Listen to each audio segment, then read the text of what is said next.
Countless D&D campaigns revolve around a fanatical cult seeking to bring the apocalypse at the behest of their ancient god or terrible master. Other times, the player characters have a close relationship with a powerful otherworldly being. This could come in the form of the cleric's deity or the warlock's patron, but even druids, paladins, sorcerers, wizards, and many other classes and subclasses might traffic with fae, fiends, celestials, elementals, and other extraplanar entities of unfathomable power. Role-playing interactions with the gods, demon lords, fae princesses and princes, and cosmic horrors are exciting moments in any campaign. But all too often, they can fall flat when the players start back-talking them and don't respect the power and awe these entities deserve. Gods like Tiamat and Vecna often fail to inspire fear and mystery in player characters because they turn out to be just another NPC with superpowers. Now, it might work fine if your gods are inspired by, like, the Greek or Norse gods or other real-world mythologies where the deities are flawed humans writ large. But if you want your gods to be inscrutable and unfathomable beings that strike terror into the heart of your characters, you may want to think of them a little bit differently. So today, let's look at how to roleplay these beings and make them mysterious and unforgettable. There's a lot to discuss, so let's get rolling.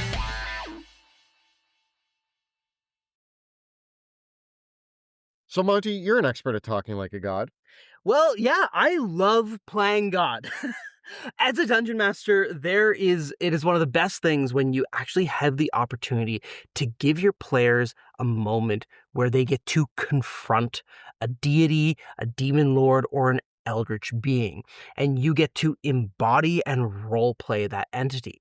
Now, this can happen in a variety of ways in your campaigns, but it's very rare that I find that player characters get to confront the ancient entity in the flesh. That's almost like, and this is kind of my first tip here, is sometimes it has to happen at a distance. It has to happen in a bizarre and a mysterious way, like through a dream or a vision or a statue or an image of that god coming to life. Whenever I've role-played these ancient entities, I think that the circumstances under which it occurs are often one of the most critical things. And simply having the ancient entity like appear in a bolt of lightning before the player characters is often not enough. No, I think that even having like a familiar or, like the person who speaks on behalf of them and they get possessed by the entity, but like you can't fight this entity by killing their familiars or Yeah. destroying their paintings or statues, or not falling asleep and dreaming. It's the way that they present themselves to characters that also is your first step to making them interesting. Yeah, and so one of the things that I like to do is make them appear in a non-human way and really emphasize their strange and otherworldly appearance. I think that having them appear in the form of an animal or a familiar is really fascinating, but sometimes I've had ancient entities even appear like a bizarre funhouse mirror image of the player characters themselves with a strange appearance. This talking statue is probably my favorite. If you've watched Dungeons of Dragonheim, it's a classic that player characters got to talk to demon lords through statues of that demon lord. And it's a great way to have that entity like appear in an environment where the players might not be expecting them. And that it really exemplifies, I think, their mysterious nature that they get this ability to just appear in an unexpected place. One of my favorite moments of humanoid characters conversing with an eldritch entity is actually in the first Mass Effect game.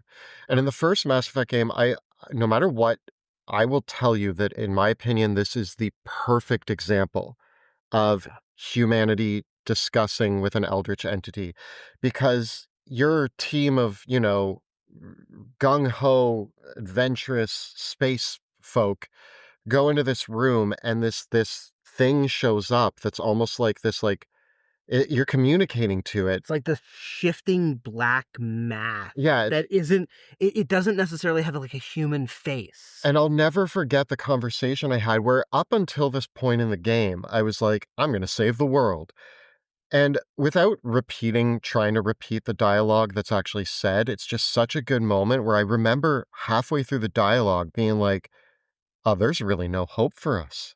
Yeah. And the fact that the the game in this moment where you talk to this entity in this like bizarre way and you try to be like, I'm going to do whatever it takes. And the entity's like, you are nothing. This example from Mass Effect is something that has stuck with me for a long time Same. because it is this way of, you know, having a different emotional state of not being human, the inhumanity of these ancient entities. Because I think for humans, and this is why almost always when I play role play ancient entities, they always address the player characters as mortals Yeah. to really emphasize that mortality, the fact that the player characters are mortal, is a big thing that separates them from one another. And so they aren't human, they aren't mortal, and they shouldn't act in that way at all. I think often, if you take the example of the Reapers, like they're utterly detached and alien from human morality and human emotion. And they when you talk to the Reapers, they explain what it is they're doing, and like humanity's like, that's horrible, and they're like, no, it just is. This is what Yeah, we do. And I think that emotionlessness, is that a word? Is actually very important. Now, you don't have to go robotic with it. I do think that one of the things that makes humans feel human is our array of emotions. And it's less about being robotic in your responses and more just about remembering that the emotions that an entity might have are so far beyond the scope of human emotions. They think in terms of millennia. They think in terms of eternity. Mortals might just be a drop of water in the ocean to them. I think the other thing for gods and ancient entities, the difference is that human beings feel emotions. But for gods, fae especially, demons especially, they are emotions. They don't feel vengeance. They are vengeance. They don't feel sadness. They are sadness. They don't feel rage. They are rage. And that representing the essence of the emotion is such a difference in degree. Yeah, and you could have them be emotionless. You could have them embody a single emotion. I think another way that you can go is just having them switch to emotions that don't actually logically by human means make sense in that Yeah. moment.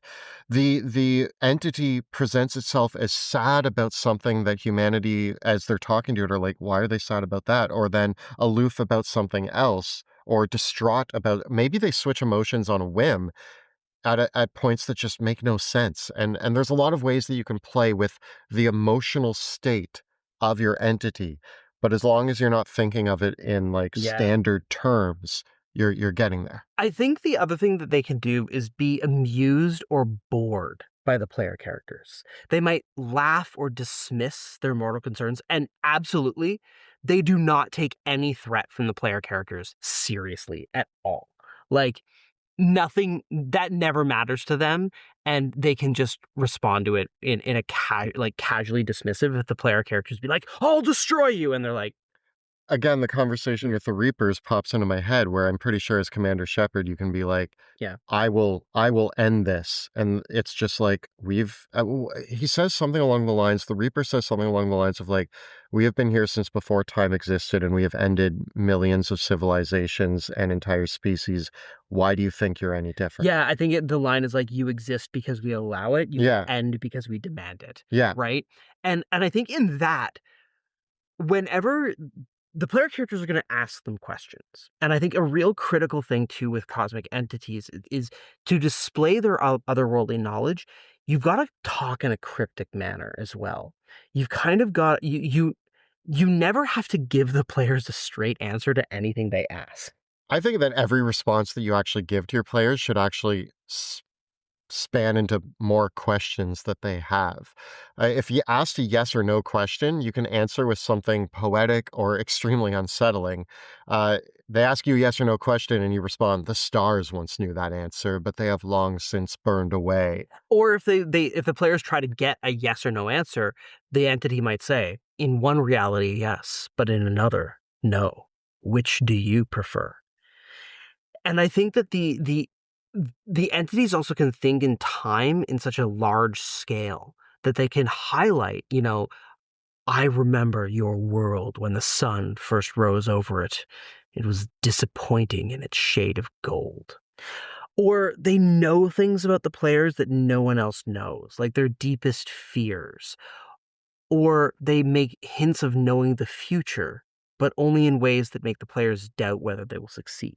I think that in general, part of this is capturing the idea that although you might be portraying these entities in a way that is speaking to the players, if you have a cleric talking to their god or a warlock talking to their patron, these entities are linked to the player characters, but that doesn't mean they need to be like, oh, your next adventure, you need to find the sword. It's in this crypt. They don't do that. Instead, they might be like, the sword was buried millennium. Like they might give that cryptic Yeah. sort of clue, and they might speak in signs. They might not even speak. You could just have things show up that allow the players to witness an occurrence that has to be from their god Yeah. or messenger. And I think one of the other extremes, and like a lot of this applies to like entities that are obviously chaotic or potentially evil, but I do like to role play my entities as kind of beyond good and evil and law and chaos. But even if you're trying to capture the essence of maybe a figure that is benevolent or good, like a celestial,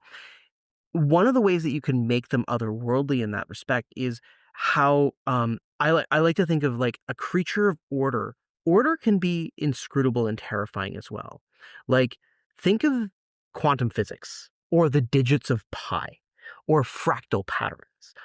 All of these things are mathematical, subject to rules, but they're so strange and unfathomable that they scare us. And even a benevolent entity might be one that the players feel like their own morality is being so deeply scrutinized that they might fall short of the goodness of this being, right? In all that, the entity doesn't need to threaten the player characters. True power doesn't need to boast. It just is. I think that's important is that you talk about the goodness of possibly a celestial, but when you deal with demon lords, a lot of people default to like, I will destroy you. Yeah. But the demon lord doesn't necessarily care about destruction. I mean, maybe it does, but it doesn't see humanity as somebody that it needs to worry about and threaten with its destruction. Its destruction just is. Yeah. It's the state of being that it brings to the table.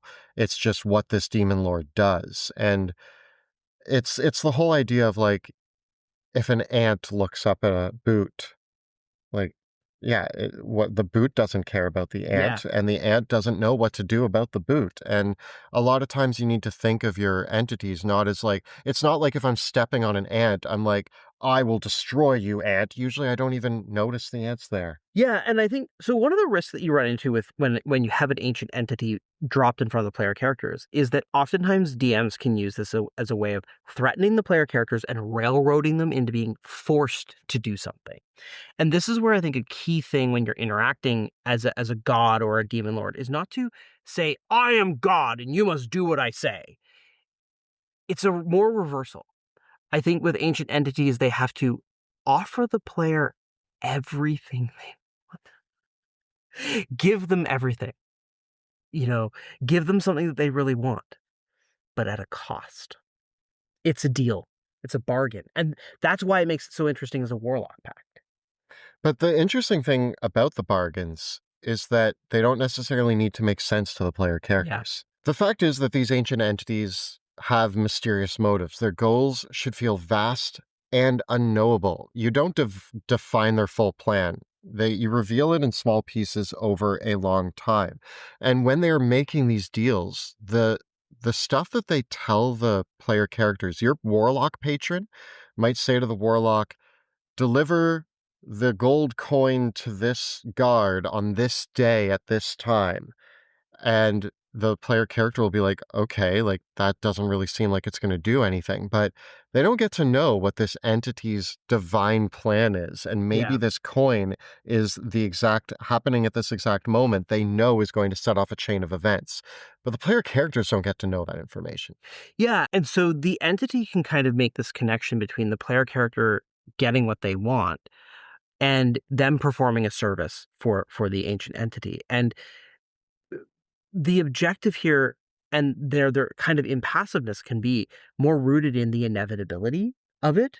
And, you know, if the player characters don't want to accept the quest or the help, then the deity or the demon lord can be like, all right, I will find another. So speaking of warlock patrons, I think that we should take a moment to acknowledge our patrons.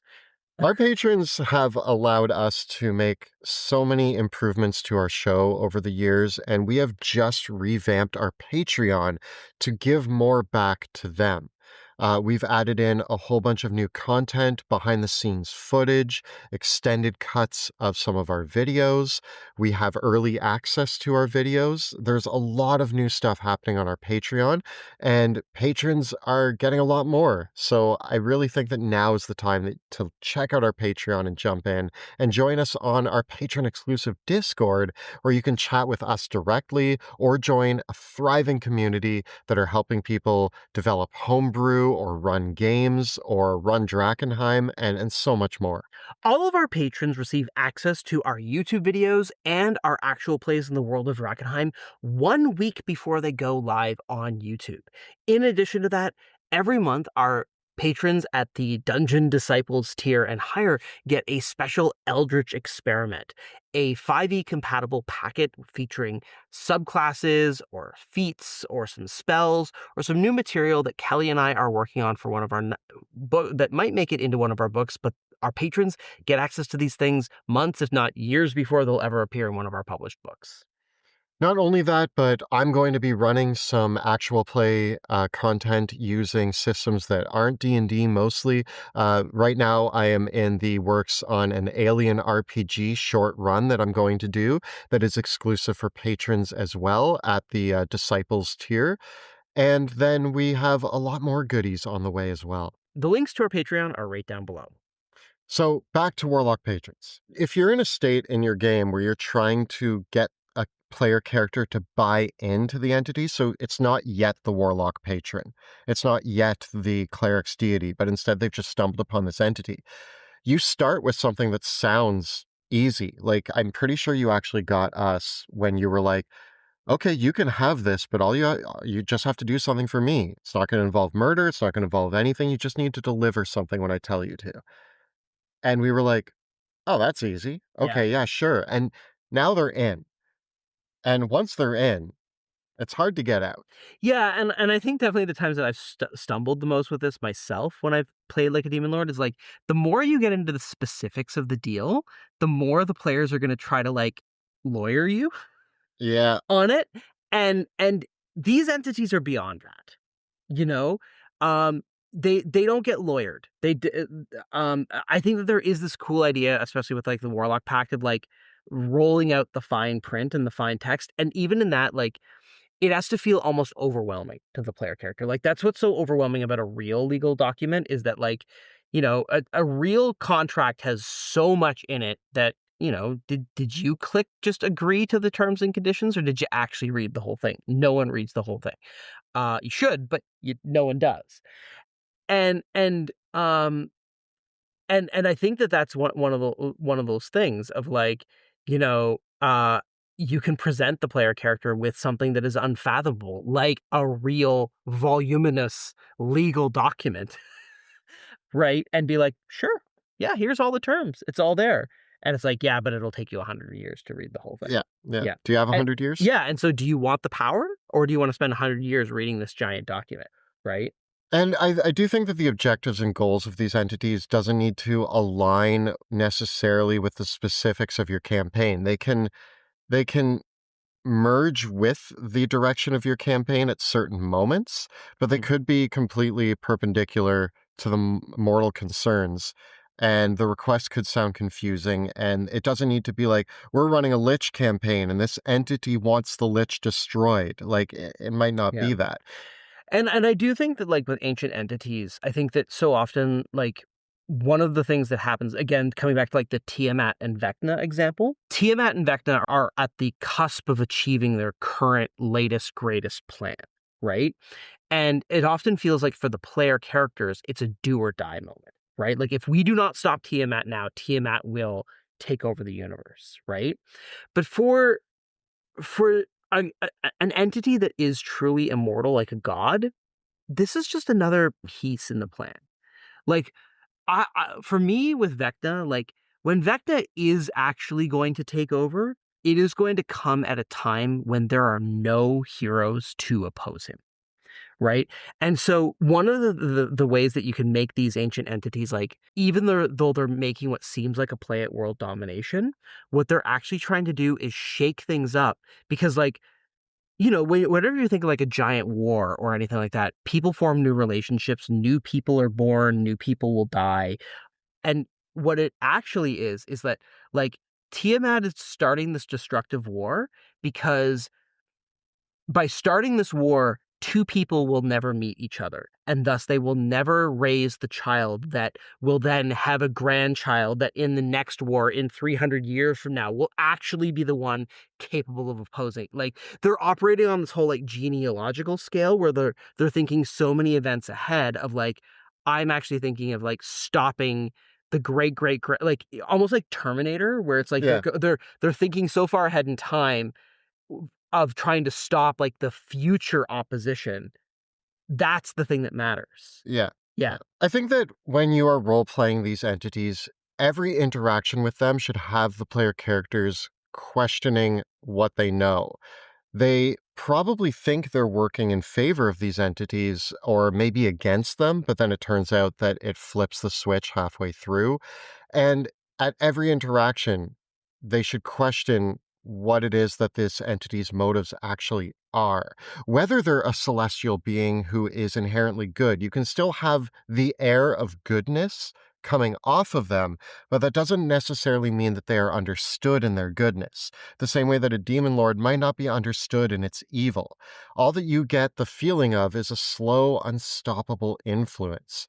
A deal made today might not come due for years. And even if these entities are defeated, and I think this is another important part, if you want to make a stat block for them, you want the players to reach 20th level, and maybe the whole crux of your Warlock's personal quest was to get out of their pact with their patron.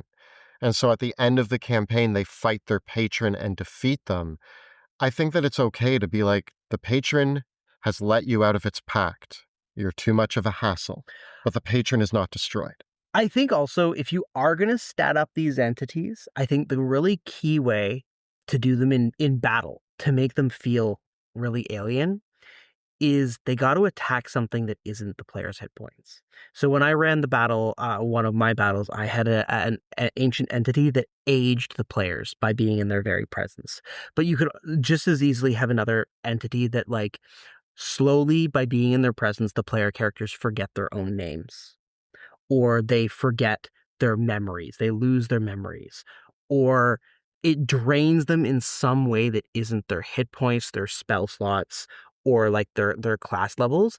They're being attacked on a level that is almost metaphorical and not something on their character sheet. And it is interesting because you might be saying, well, that seems less scary, but the fact is that we all know that we're playing D&D, and so the character sheet is what you expect. You Yeah. expect your hit points to go down.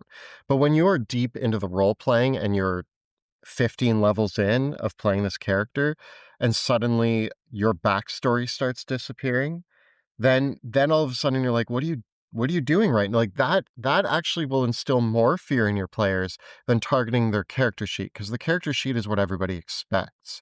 And yeah, it's scary to be at one hit point, but it's also scarier to have your players' dreams disappear. Yeah. Now, one of the fun ways that you can run deities and these ancient entities as patrons of the player characters. And I think that a big inspiration for us in doing this episode was talking about how to run these beings as warlock patrons.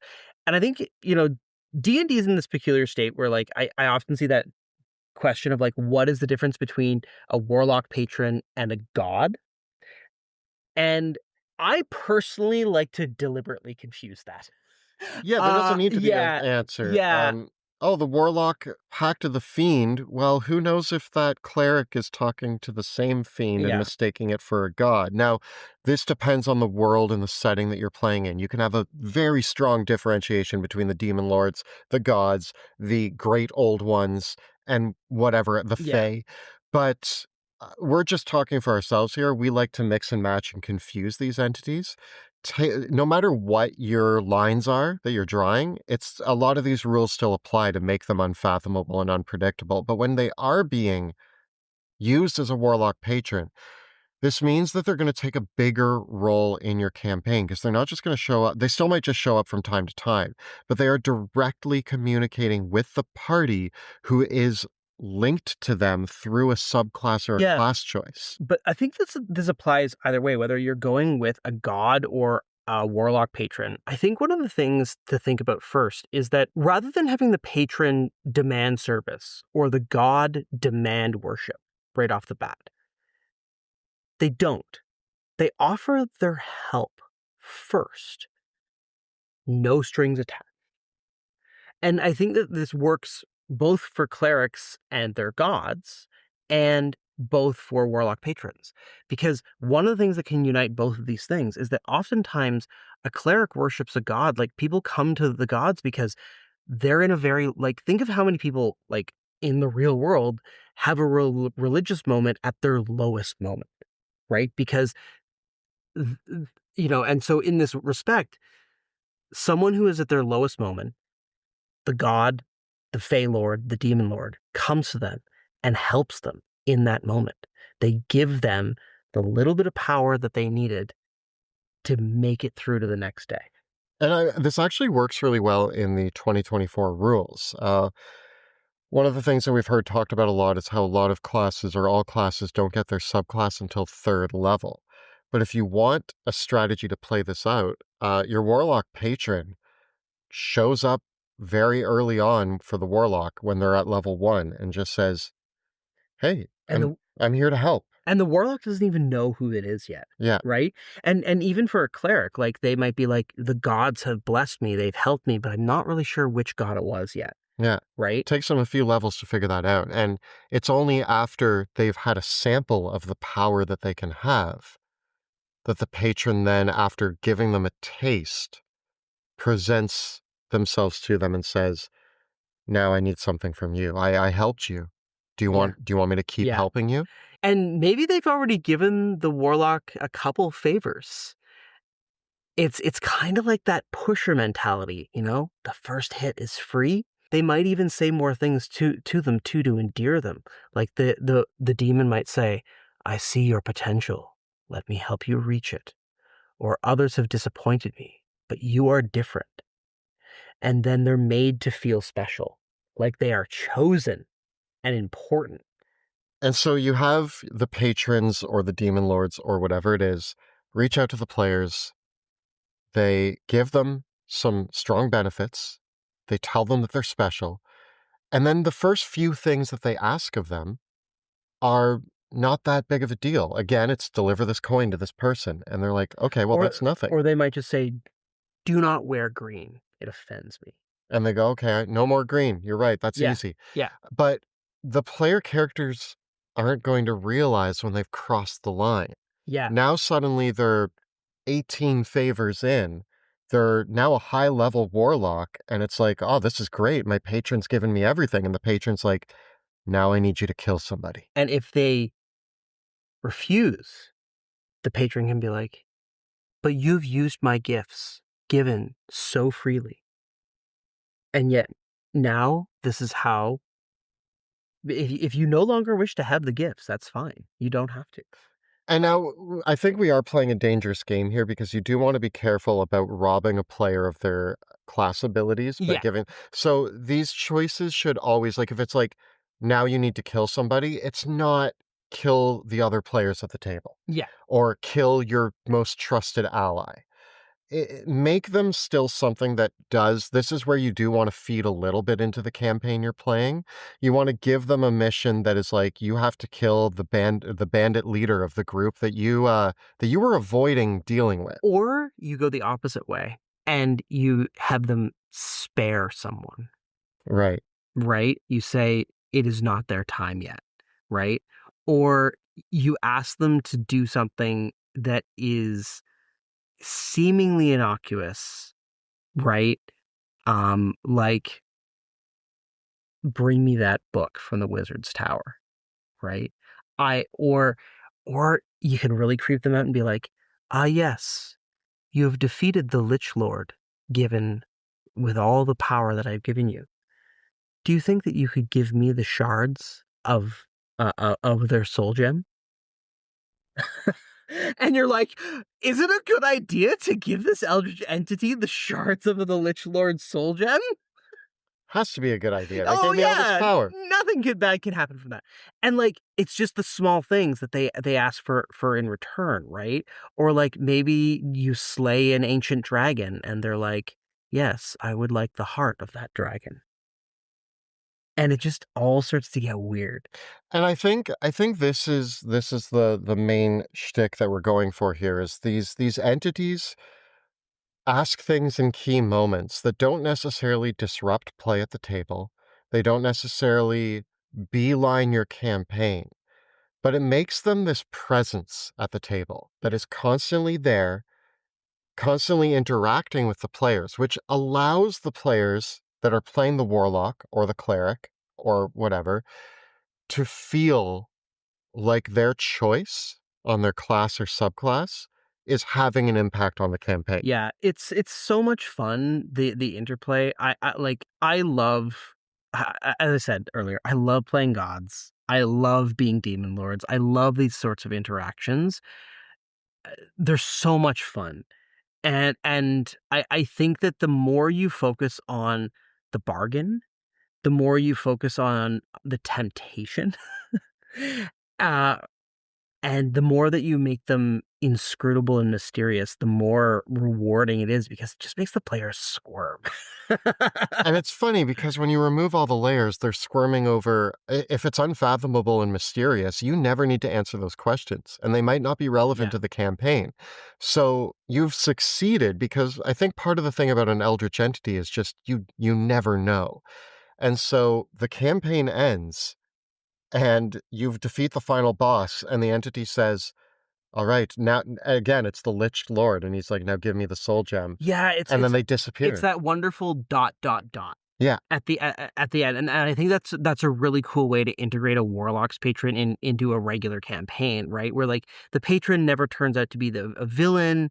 They're kind of like this weird frenemy sort of thing, and it allows the sowing of the seeds of something future to come, rather than being like a true twist or reversal or like that has to be they faced. don't need to be the ending of your campaign. They just need to be a presence within the Yeah. campaign because really what we're saying here is if your players go through the choices and have made a choice and seem interested in the fact that they are tying their character to an entity, what they're asking you as a DM is, please, I'd like this entity to exist in the world. Yeah. And what we're giving you here are tools to allow the entity to exist in the world in a way that feels present, but that also allows you to continue telling your campaign. Yeah, and that really elevates these beings to feel godlike in their power, to feel almost unapproachable. I think that there's tons of merits to like the gods walk the earth sort of campaign where it is more like the Greek Norse mythology sort of thing where the gods are basically like flawed superheroes.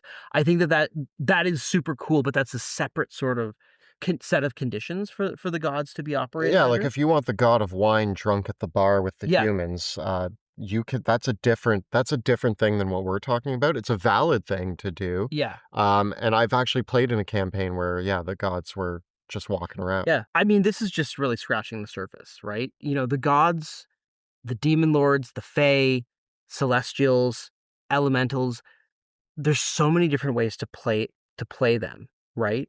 But this is just like taking it outside of them just being humans with superpowers. And the thing is that a lot of times we as DMs want to know all the answers to portray a character. We want to know the character's motivations and everything.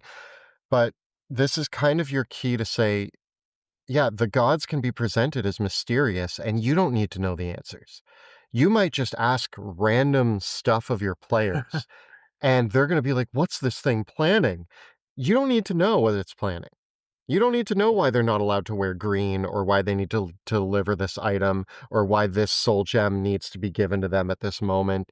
It just sounds mysterious, and there doesn't need to be an answer. So you don't need to know either. And the fact is, that's the point. Yeah, and you can decide later. Yeah. Right? Maybe it will. It's always good when those things do come up again, but they can but you don't need to know at the time how you're going to use it. You're just providing yourself with future material that you can draw on. I do this a lot. Yeah. So I want to hear from all of you. If you have played an eldritch entity from beyond the stars in your campaign and presented it to your players, what are some of the tricks that you used to instill fear and terror in your players and not have them just backtalk their way out of dealing with a god? Tell us about your experiences and your tips in the comments below.